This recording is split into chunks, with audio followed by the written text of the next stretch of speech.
Welcome everyone, and thank you for coming to our lecture series. Thank you, Kelly, for inviting Diedrick. And if you all want to join us after at La Cuevita, Chrome is going to blast you all with an email with information about that. Okay, so Diedrick Brackens is a fiber artist hailing from Mexia, Texas. He started his career, as all fiber artists do, by making outfits for his Beanie Babies. He received his BFA from the University of North Texas in Denton and his MFA from California College of the Arts in San Francisco. Diedrick is represented by various small fires in Los Angeles and Jack Shaman Gallery in New York. His work is included in the permanent collections of the Hammer Museum, Los Angeles Museum of Contemporary Art, Museum of Fine Arts in Houston, the Whitney Museum of American Art, New Orleans Museum of Art, Studio Museum in Harlem, among others. He has been the recipient of numerous prizes and awards, including the Joyce Alexander Wein Prize, Comfort Tiffany Foundation Award, and the American Craft Council Emerging Voices Award. I was first hypnotized by Diedrick's work in the Hammer Museum's Made in LA exhibition in 2018, and I have been obsessed with him ever since. Diedrick illustrates African American and queer identity through hand-woven tapestries, investigating personal experiences through abstract and figurative depictions of African American life in the United States.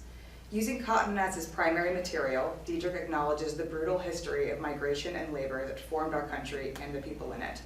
Diedrick's style is inspired by quilting methods from the American South, but also by strip-woven kente cloth from Ghana and European tapestries as well. He spins and dyes this material both with natural and synthetic pigments, which pulls us into his magical mind and forces us to be mesmerized by his rich and vibrant pixelated renderings. In addition to reframing the narratives of history through textile art, Diedrick is a practicing poet and has blended the two disciplines by exhibiting his words alongside his images in the gallery. Weaving is a painstaking process. It's time-consuming, rigorous, and extremely precise. The way Diedrick can manipulate his work is part of the reason weaving and fiber arts in general are gaining a major resurgence in contemporary art. Please help me in welcoming Diedrick Brackens.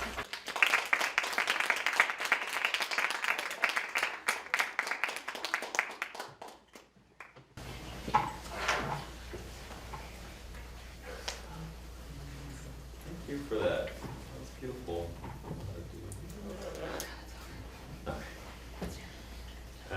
Yes, thank y'all for having me. So, I have not done this in forever, and I'm like a little rusty, but bear with me. So I wanted to start with this work for a number of reasons. It's something I've been thinking about again lately, and it also is a work that I made right at the end of grad school. So I think it feels right to be sharing with y'all as you're in that kind of similar place maybe in the journey. I count this as maybe one of the third things that I made right. Whatever that means, where I felt like it started to bring together all the things that I was thinking about. It looked all right, and it didn't get ripped apart in critiques, you know, all those things that we care about.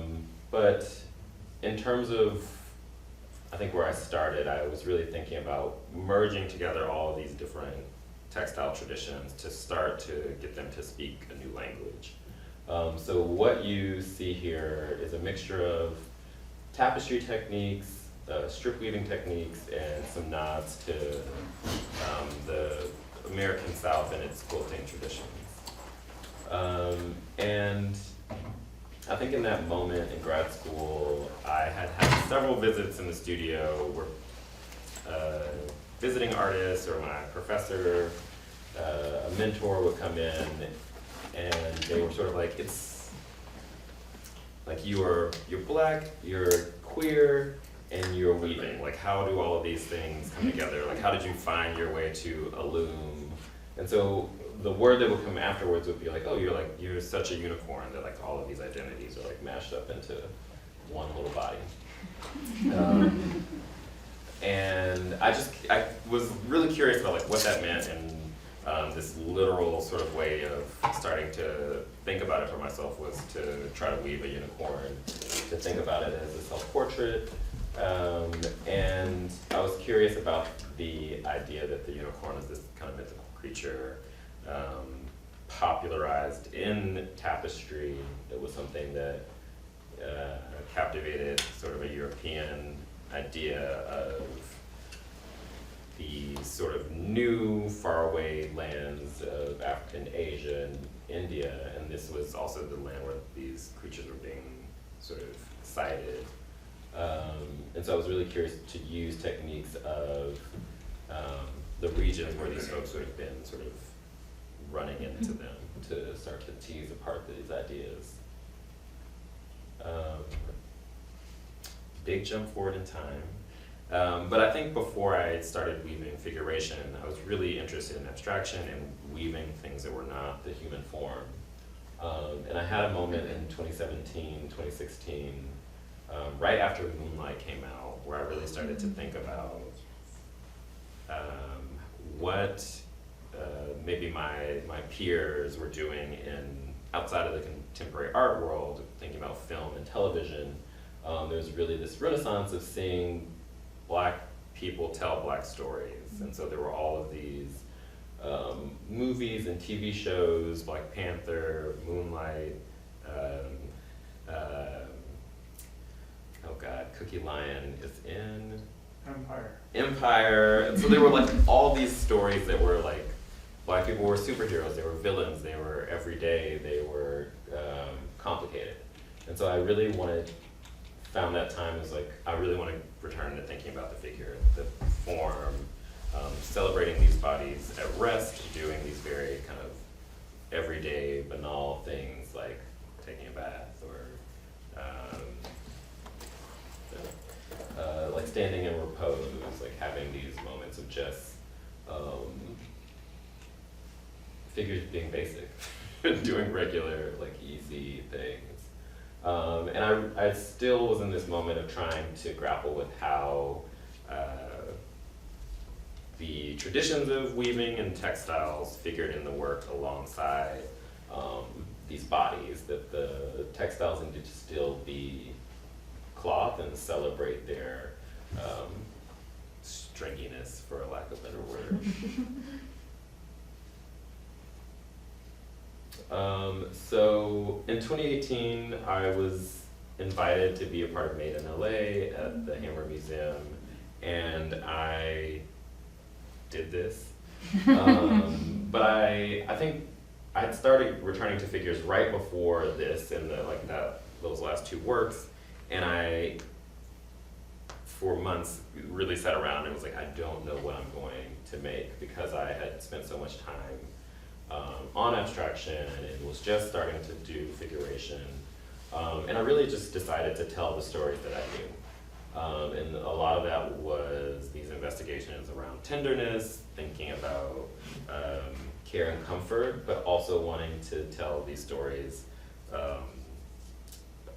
that are sort of the opposite of that, like the things that I was witnessing in the world around police brutality, vigilante justice, and being from the South, I think I needed to tell the stories in ways that felt like they honored these traditions of folklore and myth, and so some of that sort of came to the work to distill out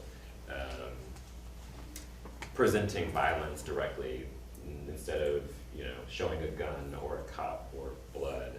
I wanted to have these moments right before the dog attacks this peaceful figure, or having a figure holding a fish above water, like thinking about what happens in these moments, or a slaughtered pig and having these figures standing in that blood, like what that circle becomes or ignites. So some of those works up close.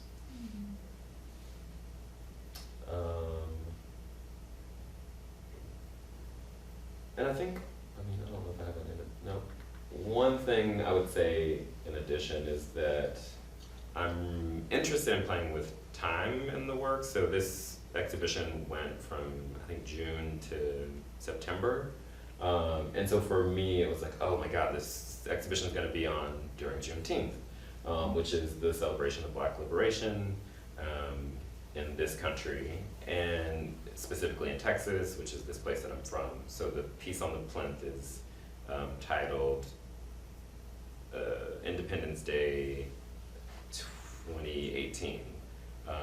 And for me, it was really intentional to think about this idea of this date in June being the date that in question that I'm thinking about, not the date that would come later that season in July, and getting the visitor to think about like what sort of picnic or festival are they thinking about.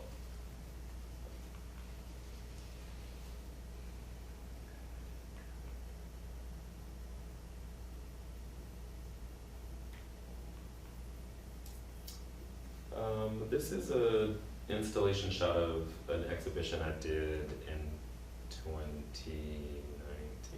2019 at Very Small Fires in Los Angeles. And I think I'm always sort of teetering between grappling with 2 or 3 questions, and one of them is always about abstraction's ability to index to the body, to queerness, to anything but itself, right? That there are other codes present in abstraction, and textiles is one of those mediums that's always grappling with that. But abstraction is always pointing back to identity, to culture, to people, to places. And so in these 3 works on the, I have a pointer. Hours. In those 3 works, I was really starting to think about using this kind of pink and blue stripe to evoke the baby blankets that you commonly see children brought home in. And for me, it was interesting that these objects in themselves reference abstract paintings that we might be familiar with, as well as, for me, they reference strip woven fabrics where you find these borders out to the edges in these West African patterns. So I was really curious about, in this show, these ideas around birth and rebirth, transformation, and wanted to bring that pattern in and see how viewers responded to it. And these sort of bricks that happen, or these other little interruptions, are really important ways of weaving in a lot of West African traditions, going from these I am gonna walk around a little bit, I guess. So basically this is weft, so the threads that go across the warp, and there are ways that in weaving you can go from something that is super balanced weave, or shows more of the warp threads, the verticals, to things that show more of the horizontals. So it's a really unique structure to do that in instead of one or the other, to do both. And so I was really trying to, again, speak these languages both across culture and continent, but thinking about how all of these textile traditions come from, sort of sit in a Black American genetic makeup, that you would be as West African as you would be Southern or European, that all of these traditions sitting together start to speak another language, but also have this kind of genetic code look to them, sequencing. So the name of the show is Unholy Ghost, and it's taken from a longer poem title by a poet named Essex Hemphill, who was a queer Black poet who was really prolific in the 80s and 90s, and passed away in 1994 due to complications of HIV and AIDS. And I think so much about, if I think about my sort of artistic forefathers and mothers, a lot of those who were queer have like passed on and early. And so I feel like I'm always talking to Ghost, or in conversation with Ghost. And so I was thinking again about these ideas of birth and rebirth, like what is it to sort of try to reignite these folks. And the catfish is this creature that shows up in a lot of my work. I think is both in terms of like where it lives in the water column. It's sort of known for being on the bottom, but it is this thing that sort of goes above and below, can breathe on land for a little while. It's like an intrepid little monster. And I think so much of it is being prominent in the Southern landscape and Southern traditions and the food, the culture, and the folklore, the landscape, literally just always there. So I often use it to think about my own identity and relationships.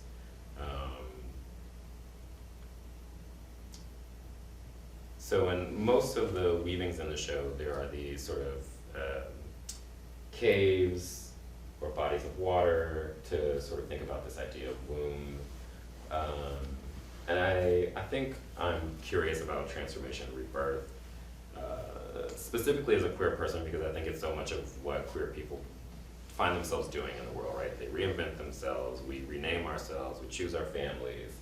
There's all this work to sort of crawl out of or into, in some cases, yourself.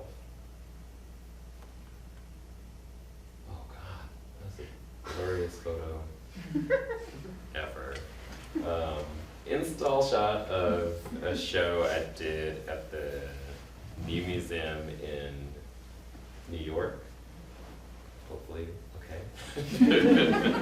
So I was invited to do a show in sort of this new works space that they have on the first floor. It's basically a jewelry box, because you don't have to walk in to experience the show in most cases. And so I was really excited to present sort of a collection of works that I'd already made or existed and think about how they related to each other. And one theme that I was starting to see emerge in these works was that they were all sort of about these intimate relationships, or how either if there was one figure, there was then an animal. Like all of the works seemed like they were calling. There was someone calling to someone else, or resisting someone else, or falling into someone else. So the name of the show is Darling Divine. American Wedding is the name of a poem by Essex Hemphill, so I think about him a lot. He's someone I like to call into the room to be in conversation with and allow people to discover his work. So the show traveled in 2020 to the Blanton Museum of Art, which is in Austin, Texas. And it was, I mean, like so many things that happened to all of us, surreal, because I did not go to the show. It was strange to have a show in my home state and not be able to go, and to see how that affected the folks there, and what kind of conversations were happening. But it was interesting to see a different sort of iteration of the show and think about maybe what that was doing to the audience.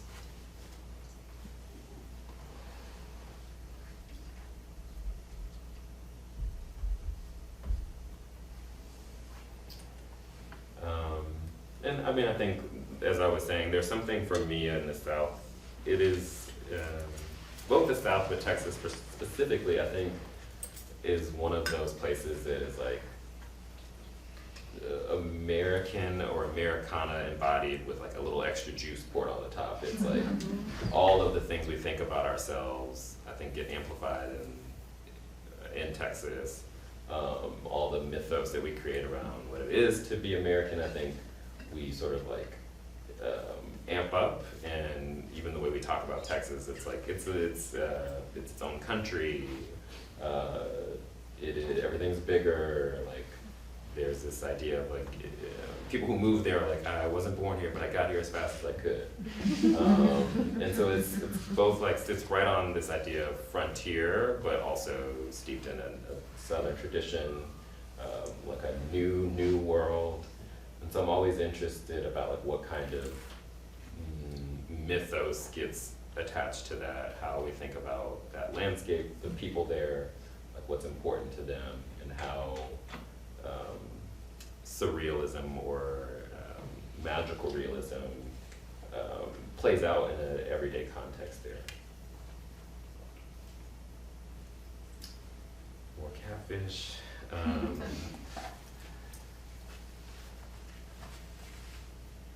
I spent 2 months at a residency at the Joe Mitchell Center in New Orleans and in 2016, and I don't think I've made anything altogether successful there, but I think it was one of those first moments where I realized the power of time and space and like what happens when you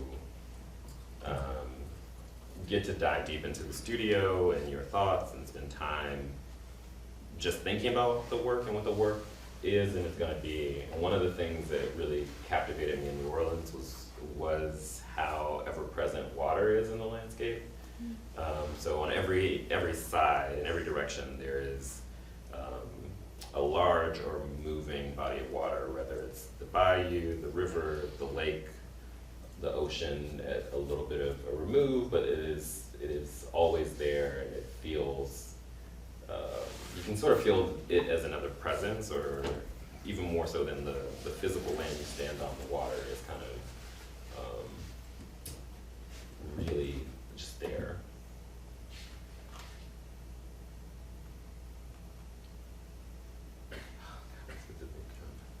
Installation image of a show called Shape of a Fever Believer that I started working on in 2019 and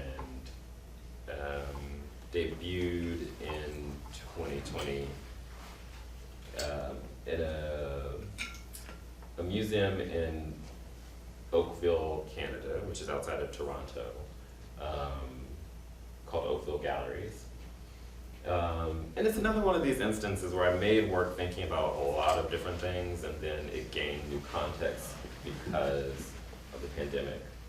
So I started working on this in 2019. I conceived a show that was responding to a quote from the CDC that was written in 2016 in a large kind of like press release.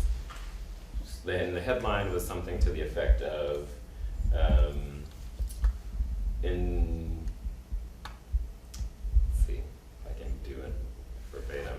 It is that within their lifetimes, 1 in 2 Black MSM, or men who have sex with men, will be diagnosed with HIV.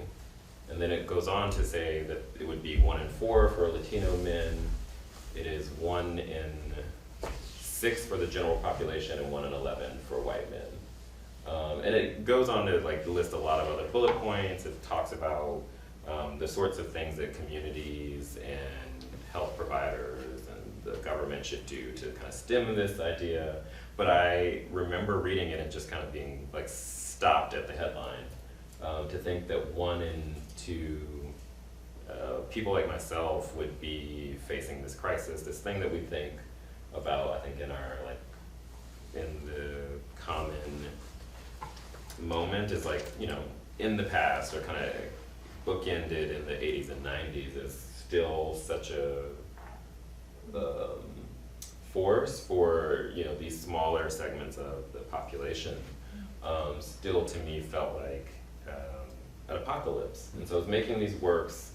What is hard to see here is that I think there are 13 figures, 14 counting the fish, in these works, and half of them have some sort of, this is easier, charm or button or small little thing on it to be a stand-in for plague, for virus. Mm-hmm. And so I really wanted to think about like how through time, both in this kind of like day 40 years ago, but to now, like how do we think about comfort and care and healing?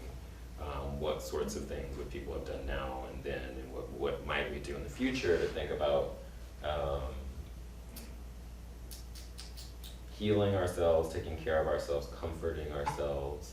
And I think I found myself thinking a lot about when any of us are sick, even the least religious of us, right, we turn to some kind of ritual. We do something to take our mind off of it, or to stem pain or comfort ourselves. So a lot of the poses and things that the figures do respond to that impulse. But also there's these moments of mining art history. There's kind of Pieta with the catfish, which feels important to me. But then these kind of lyrical, more images that respond to dance and things like this.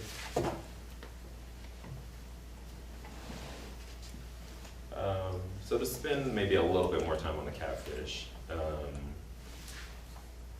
I have become the catfish man, and I never expected that to be my calling card. And every time I think I'm done, I'm like, one more image that I want to explore and work out. And so for so long I had been doing this thing where it was figure and fish, and I, for a while, started to think about like the ability maybe of the two to sort of intermingle, so sort of looking into an eye and using the catfish as the pupil.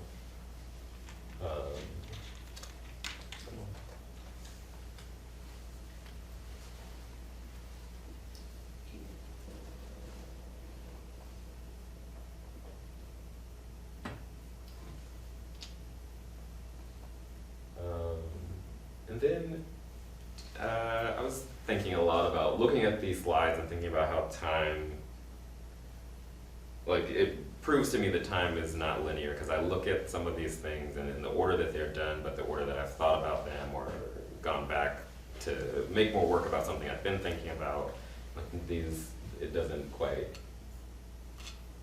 work.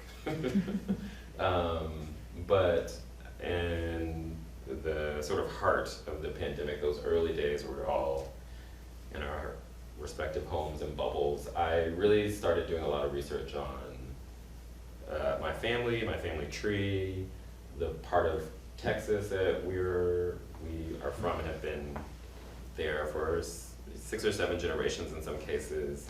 I just got curious about like what was happening there at the times that these people who I have like a name for, like what were they experiencing on the daily. And so one of the things that I found that I didn't know anything about were all of these sort of fires, the raising of these sort of black enclaves, people hiding in the woods for weeks at a time, that this part of Central Texas was a place where a lot of these early terrorist organizations were founded. And so I was like really curious about all these things, but I think I'm always curious to find these things out, but I'm more curious about trying to articulate what maybe a direct, how it would be experienced, not to depict that negative thing. I'm like curious about like how was a black person responding to this, what might it have felt like. But as I was making these works, thinking about this moment in the past, about 100 years prior to this 2020 moment, it's like in the moment there were also things being burnt down, people trying to like re-articulate their relationships to violence and state policing and all of these things. So I was just kind of really interested in this mirroring, but how maybe power was being redistributed simultaneously.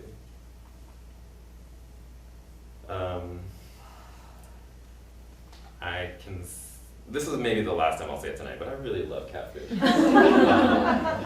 I think the more that I've woven them or thought about them or written about them, I find these new dimensions that I want to maybe like restate to myself and to a viewer.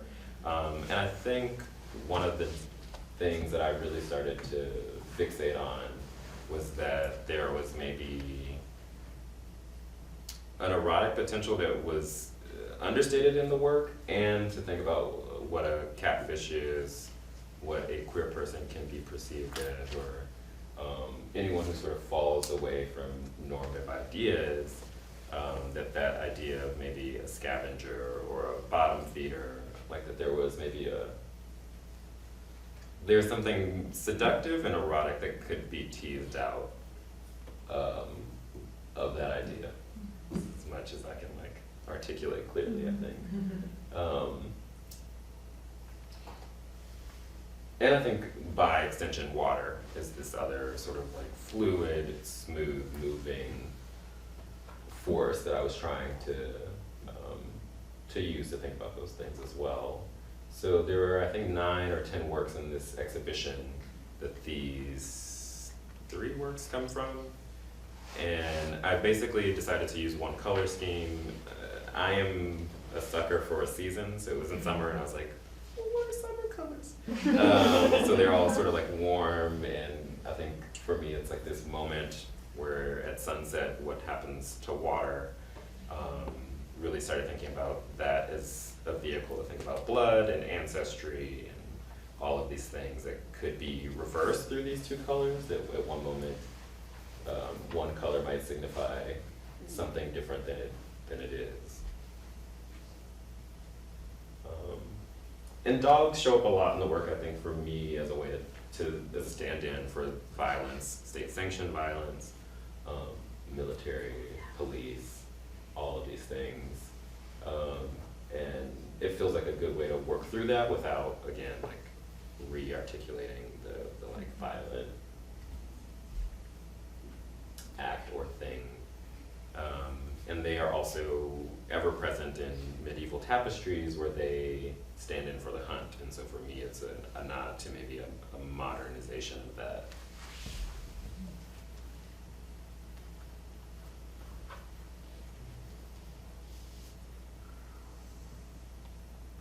I don't know how much I'm going to say about this particular image.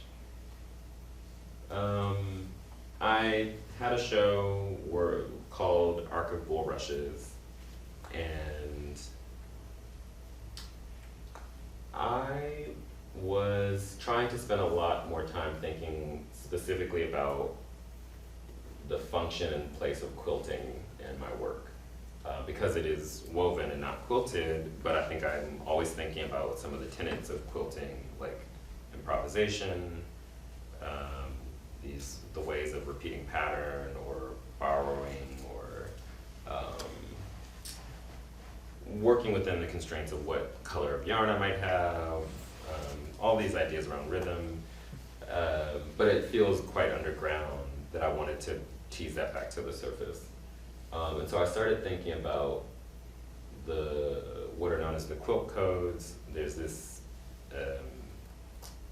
disputed idea that enslaved folks, when they were seeking freedom, self-liberating, that there was this network of folks who would hang quilts on a line, and each quilt pattern indexed to a message that it might mean to move circuitously through the landscape. It might be stay here for the night, dress this way, follow this stream.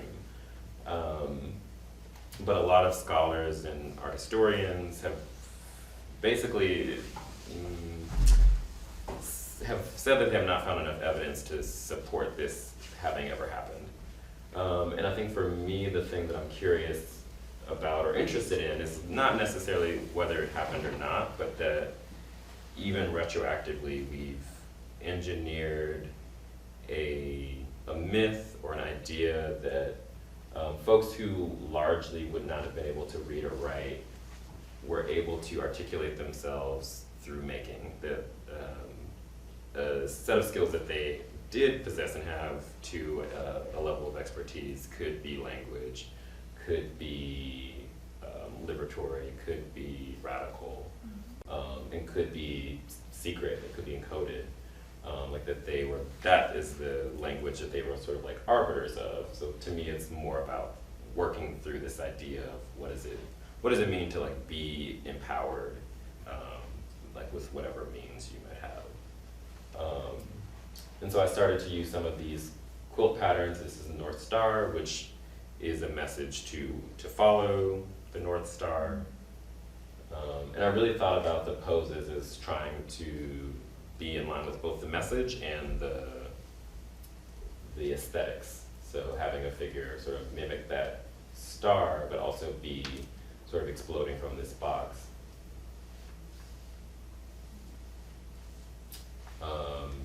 And then this pattern is based on a quilt pattern called Bear Paw, which is thought to have told a person to go in the tracks of a bear, like follow a bear through the woods to evade running into a person, which to me is like devastating to think about. And so some of the figures also are kind of like folding themselves into the shape of the corresponding constellation. So folding, this sort of follows the shape of Ursa Major. So some of the stars in the sky also have significance to some of the quilt patterns.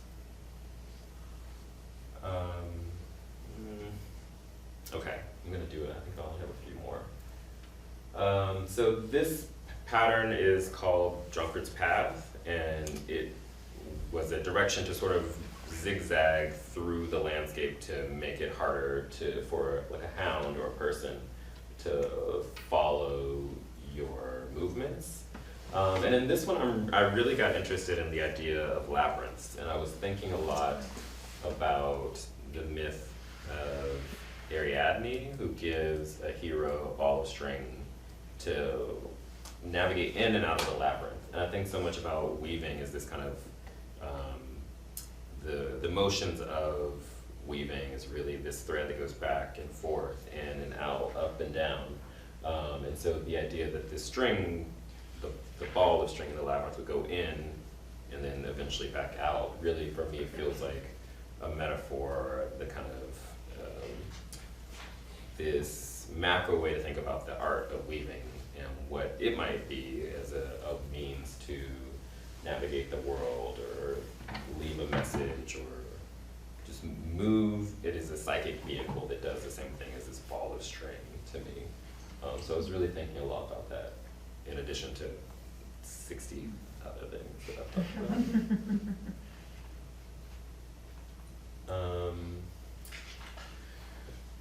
I feel like something that doesn't get talked about a lot, but I think a lot of artists do, is like, I needed, as I was making this show about some very specific history and contemporary things and thinking about liberation and freedom and all these things, and like having a system where I have a quilt pattern and a star pattern and this and this, that I just was like, I need a trapdoor out of this thing that still allows me to be in conversation with what I'm talking about.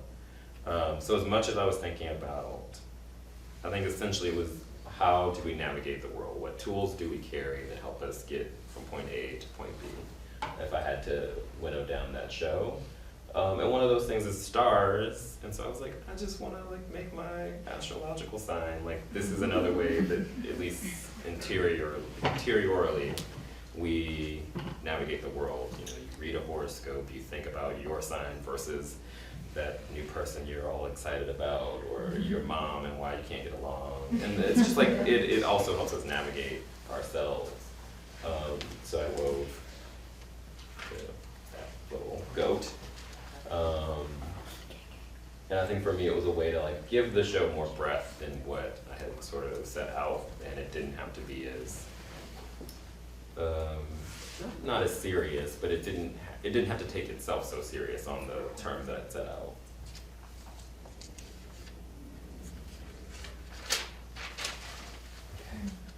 So in addition to the weavings in this show, there were sculptures and photos of those sculptures performing out in space. So the question that I asked myself was, if these textiles could be means to liberate oneself, these quilts in particular being coated with messages, could you have textiles that did the physical work of like getting you out? So I started thinking about basketry as this tool and skill that folks would have been able to harness, and the question was sort of, could you make a vessel that could carry you on a body of water, hide you, camouflage you? And so I just really started playing with this idea. And the day that I was out shooting these photos, I just found this stand of reeds, the same material that I was working with in the studio, and had gone down to my local craft supply to buy, and was like, oh, like this is, it's sort of answering the question that I'm asking, and started to try to situate this basket in this field of reeds.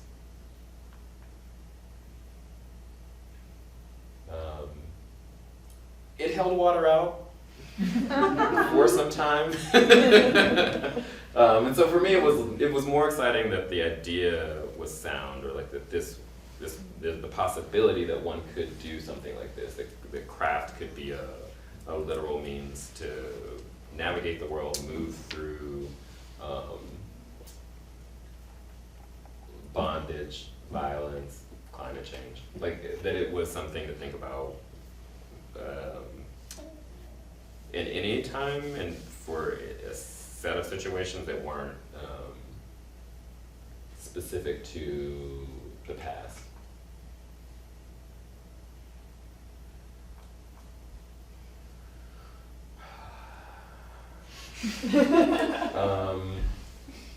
I'm going to only talk about this to name the other artists, but this is a show by Helen Molesworth at Jack Shaman's School in upstate New York. In the foreground, the sculptures, the white sculptures, are by Karan Davis. The colorful ones in the background are Lauren Halsey. And there's a small section of a painting by Koshin Finley that you can see. And so the show was not LA specific, but this room was, and it was really exciting to be in conversation with people who are in my art community and I like really admire. But this is maybe the first large-scale work, one of the first large-scale works that I had attempted to date. And for me, it was one, to respond to the space, and two, to talk to Essex Hemphill, who has a poem called Rapunzel, where he is talking about, he's reimagined Rapunzel as this black queer man up in a tower alone, and less about being rescued or liberated, but what the loneliness is of being sort of isolated or unreachable for whatever social reasons that might be.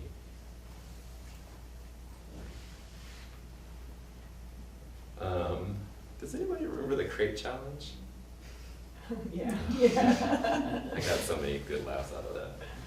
But like at the end of the year, the thing that I also was curious about at this time was like this moment at the end of every year where we're kind of like, it's gonna be over, it was so bad, I can't wait to walk into that next year. But I think so much of it always is about our relationship to success, to capitalism. Like it's less about the renewal of the seasons, and it's more about that like needing to achieve, keep climbing mentality. So I was thinking a lot about what would it be to not do that.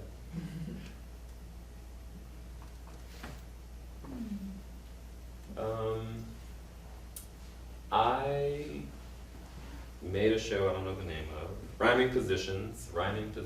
It was at Jack Shaman Gallery in 2021.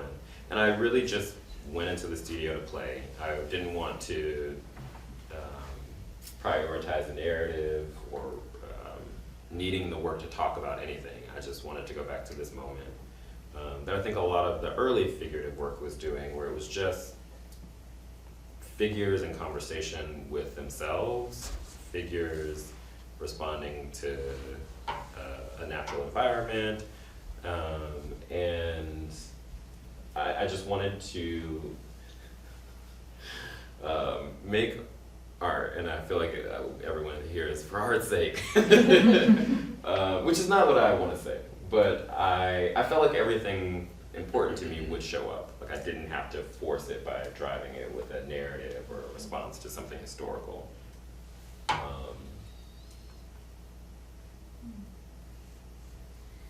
And I think a lot of those things that came forward were tenderness, these displays of love and affection.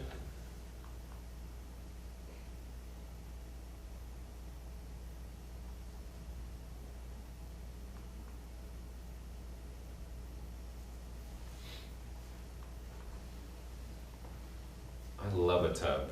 Love a tub. I love to weave a tub. I feel like it is the best way to indicate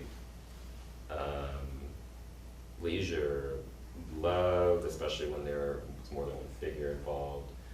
And just that like decadence of just like letting go for a little while.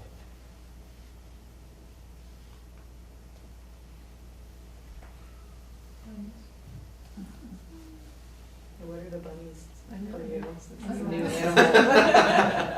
animal. I've woven a couple bunnies, but for me, it's a direct response to Southern folklore and the bunny being this trickster. It's also this kind of go-between between the living and the dead, which is a little bit of what the catfish does, and I think why I don't weave that many bunnies, because I have that other creature to attend to.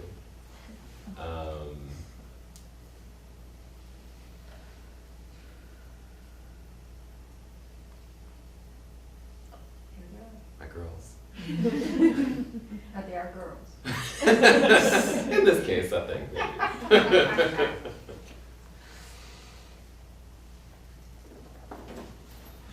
And I think those 8 works from that show really, these are from different moments, but I've really been trying to continue into that space where I let the work sort of emerge and think about it after.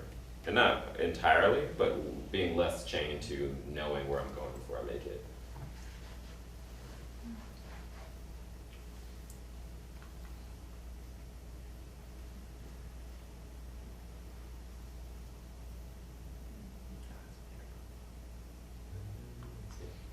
And I think there's 3 more images and they're all this.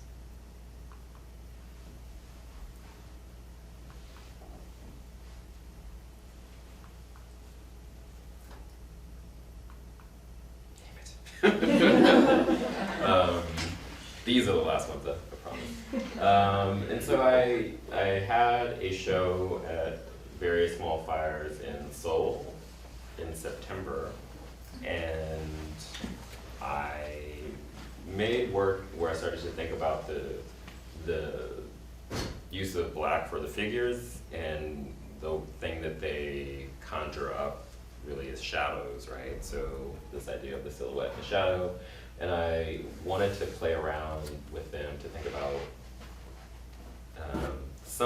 a problem that I created or found when I was first making these works was that if you had a figure do a certain thing, you lose a limb, it starts to sort of fall apart or be less legible in terms of like, what is that? What is it doing? And I wanted to lean into that some and think about what happens when these figures overlap and when they touch, and how much more intimacy that might conjure or not, especially if this is something that I'm after, intimacy and tenderness. What happens if the shadows start to become one as opposed to these kind of discrete separate figures? And one of the things that I found is that I started looking for new ways to articulate shadows. So you can see on the left side this sort of hazy figure.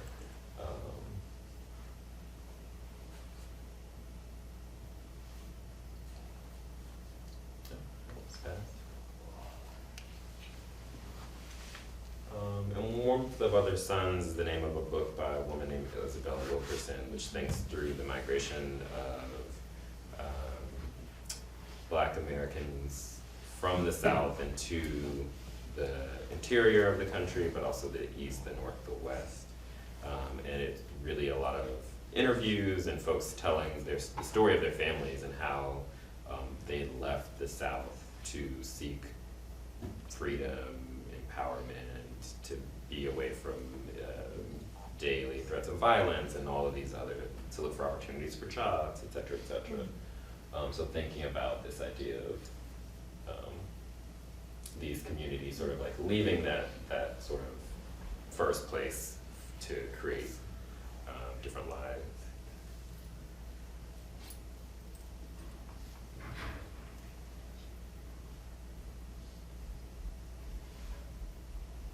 I think that is it. That's it.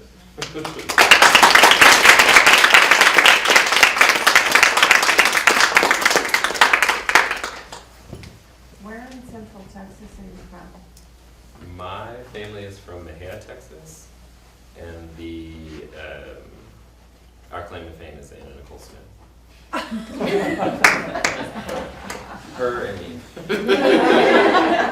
I think there's some country singers from there, but I don't know. But it's just 40 miles east of Waco. So Waco is almost smack dab in the middle of the state.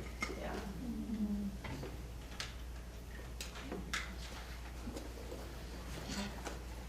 What's the preparatory process like? Are you working from drawings, or do you have to more elaborately plan out how the image will be formulated? Absolutely.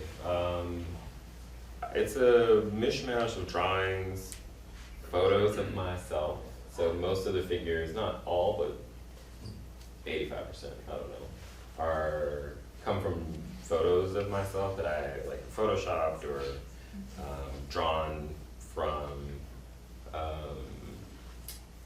and then a lot of the other things are from my head or images that I find on the internet where I'm like, oh, the way that dog is curled up on itself is perfect, you know, whatever. Yeah, sort of like a collage practice for the drawing. The figure comes out at the end of the process. Oh, in the actual weaving, the figure and the background are simultaneous. So I don't know if there's a good one to show this.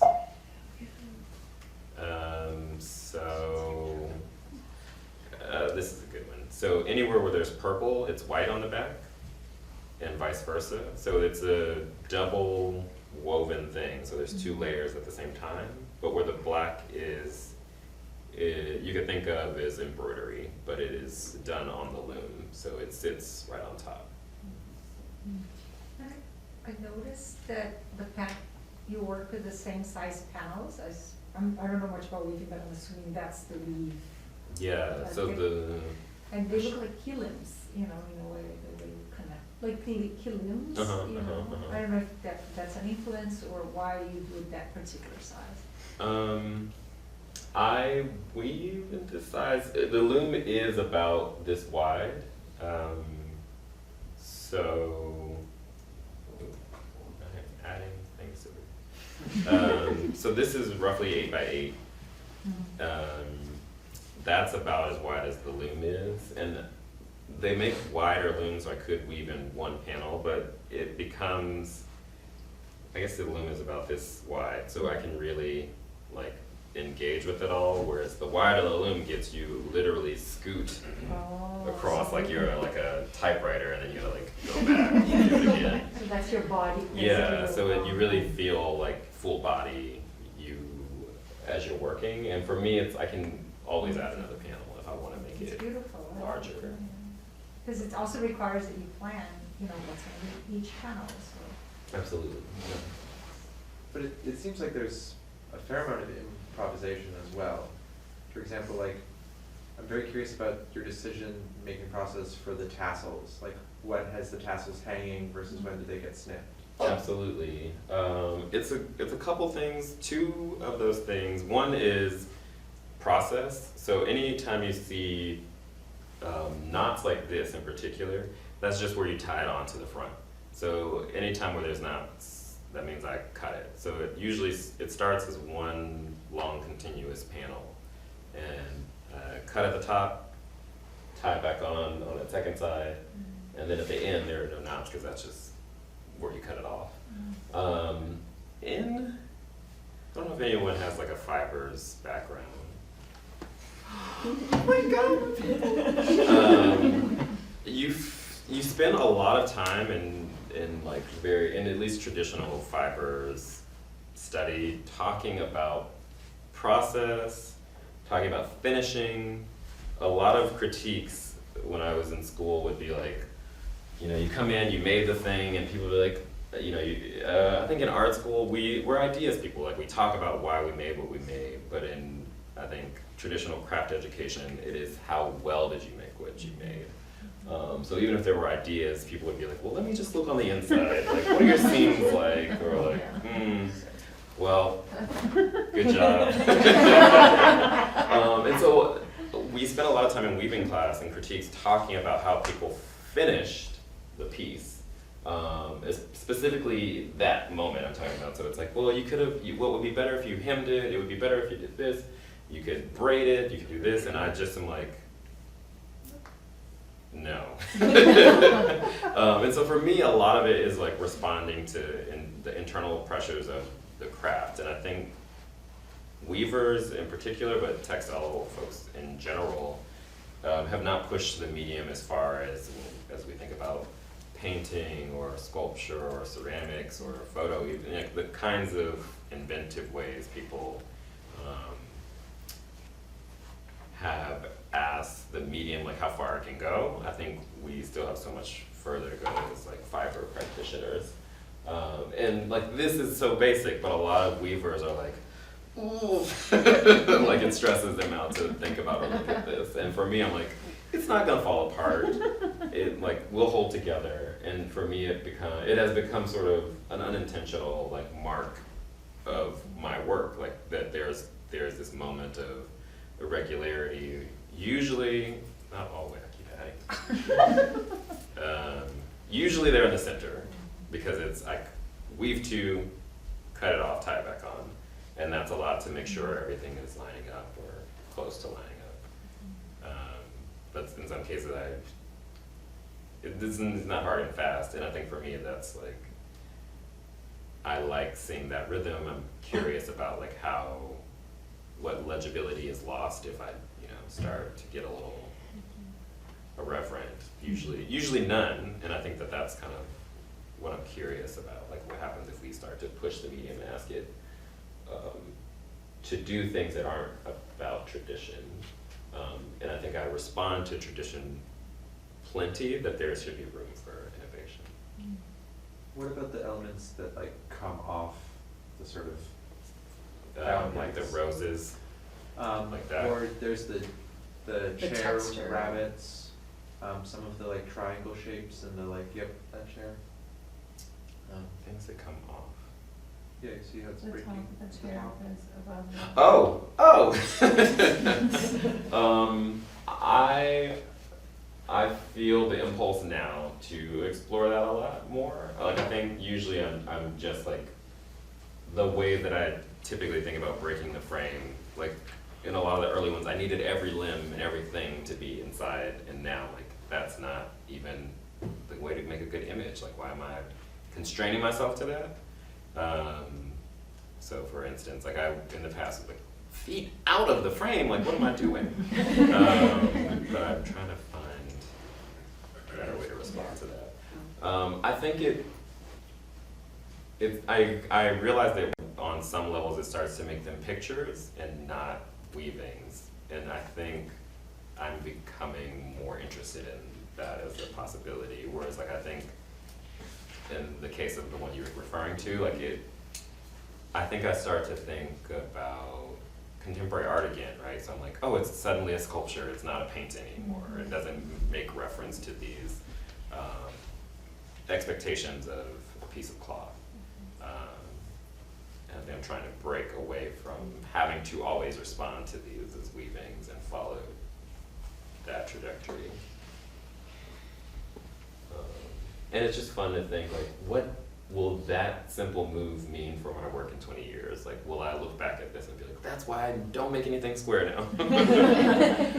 I think it's starting to flirt with like, where is the work going? Where could it go? What small moves could potentially lead to some kind of innovation? I wanted to ask you about what kind of play you engage in. You mentioned you went back at the studio play, and I'm wondering if that's maybe one form of play that you engage, or what other forms? Or what does that mean to you, I guess? Because it seems like you have to strategize and plan a lot when weaving, so I'm curious to know what play means. I think because weaving is so anti-play, Yeah. like I don't always find it in the weaving, and I think some of it for me was making photo the center as opposed to like the preparatory thing. Like what happens if I just consider this the object as opposed to the thing that takes, a couple months or a couple weeks or however long. And I think some of it has been really Like, it seems so not rule-breaking to me now, or groundbreaking, but like putting store-bought appliques on the work was something that like would have been a rule a few years ago. I'm like, it all has to be cloth, like it all has to be yarn. And so I think I've been even trying to draw things that I don't know how to weave. And then I ask myself, how do I get there? How do I abstract that? How do I collage the actual object to be that? Some of it is writing or doing something that I know is not going to inherently lead to object making. I don't know how else I play. I mean, I think sometimes I just go in. I have 3 people work in the studio, and sometimes I'm like, let's make nets today. You know, like we don't have any nets, and they're like, what do we? That has nothing to do with this. I'm like, yeah, like you want to know how to make a net? You ask me about it.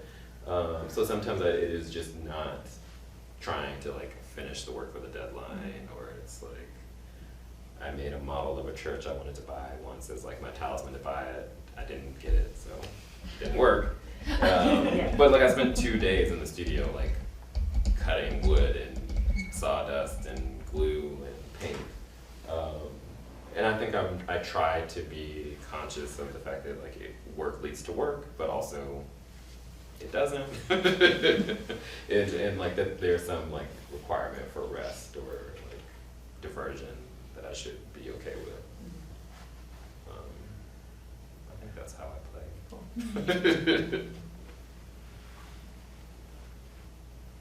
What is the loom that you weave on? I wish I had pictures of the loom. I need to update that for the studio. I have a Mighty Wolf.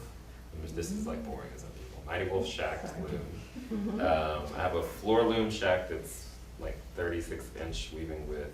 I have 5 Maycomber 10 shaft thingamajigs, and then there's 8 looms total. I don't know if that's all of them, but they're Maycombers and shafts. But the Maycombers look like looms, and that's part of the attraction. It's romantic. Do you ever work on a loom that you build on the wall? Like, do you ever stand and weave anything like that? No. Are you not interested in that at all? Yeah. Tapestry takes too long. Yeah. Yeah. So I try to approximate it with the supplemental, which is like the black in this case.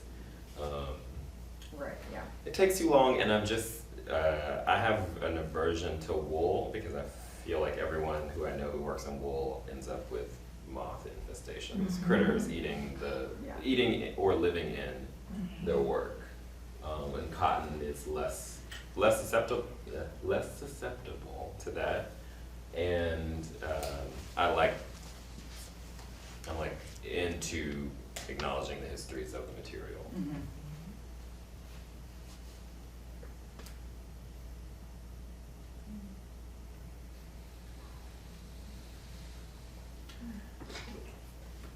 You mentioned that people always ask you how you came to loom, like weaving. How did you come to it? I didn't realize.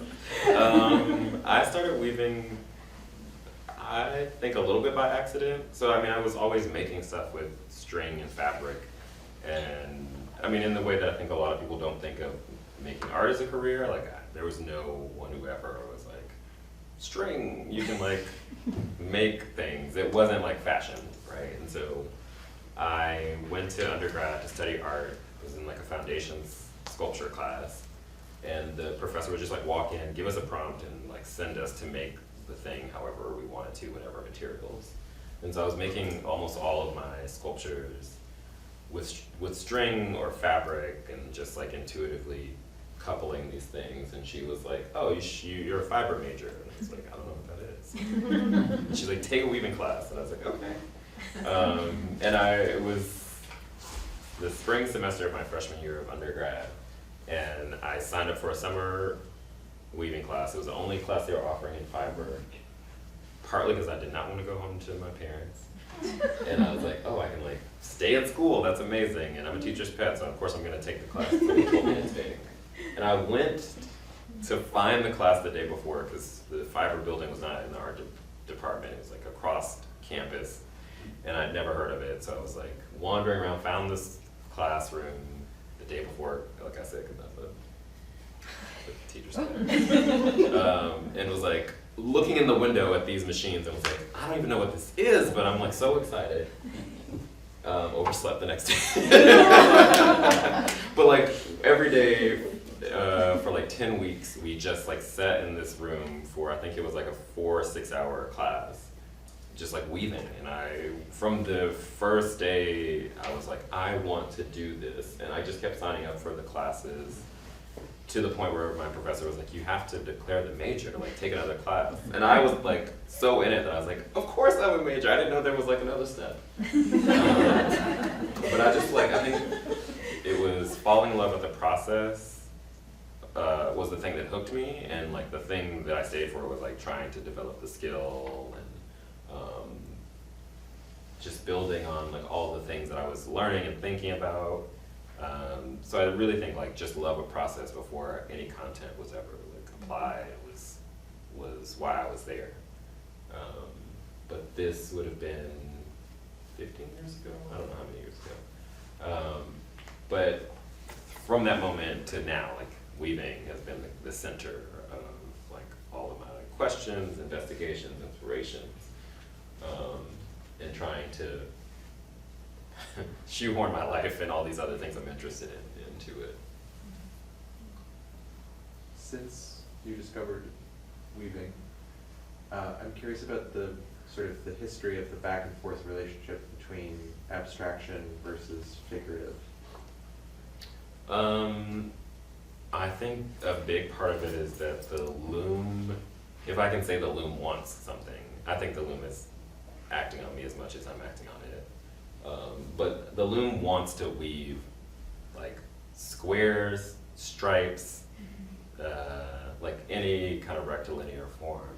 And so I think on some level, you are always kind of like pushing against the medium to ask it for a curve or a circle or these kind of organic forms. And so I think some of my sort of falling back into abstraction has to do with like responding to that impulse.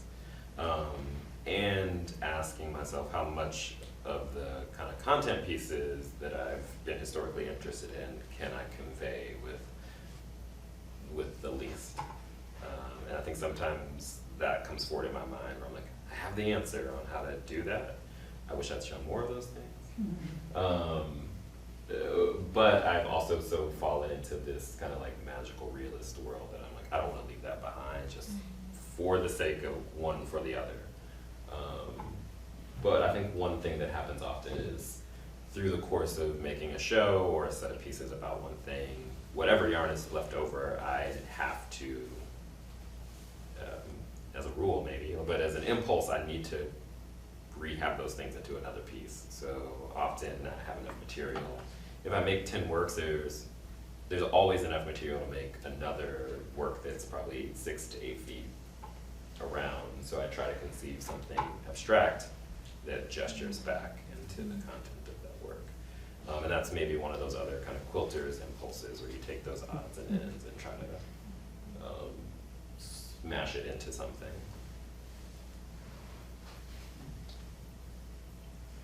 I have more of a comment. It's interesting that it makes me think of pixelated images, Yeah, right? absolutely. I guess because we're so used to computers now, Yes, there is a very like 8-bit, right? 12-bit thing that happens in trying to arc Circle. into a circle or a curve, those little grainy edges. And then the second question is like, what leads you to leave some parts of the body as an outline? I noticed in different. Well, I love that question. So I'm gonna walk over there. I haven't walked over there in a while. In this case, so although everything can be woven in tandem, there's a smaller gauge thread than this pink or the red that you see here that holds the two layers together, because otherwise it would be like it would just be a bag. So think of these as tubes, and there's a smaller gauge thread that goes through the back layer and the front layer to combine it, but those small gauge threads are what this black yarn is traveling back and forth under. So sometimes it just gets too complicated to do it on the loom. You can go under with the black thread because those small threads occur regularly, and so sometimes at the end I might go back and fill it in, but I just have these moments where I want to gesture towards drawing as that kind of foundational practice that is in, you know, almost all of the art forms we engage in, but like in particular weaving and pictorial weaving, you almost always have a cartoon, is what we call it, that you work on to make the image. And so I'll just like articulate, it's often hands, it's almost always hands. Because I know that the viewer, like I trust the viewer can fill in, and I like to have these moments that just relate back to the hand and drawing. That's really beautiful. Oh yeah, sometimes faces, whatever. Yeah, I wasn't sure if it was shadowing or. Yeah. Now you're gonna be conscious about it. No. I always am like, this is a moment to just stitch it. So cool. Yeah, the lag there, yes. I have a question. David Hammons once said, I believe, that he didn't think that there was any abstract art that was meaningful for Black Americans, especially prior to seeing Mel Edwards' work in 1970.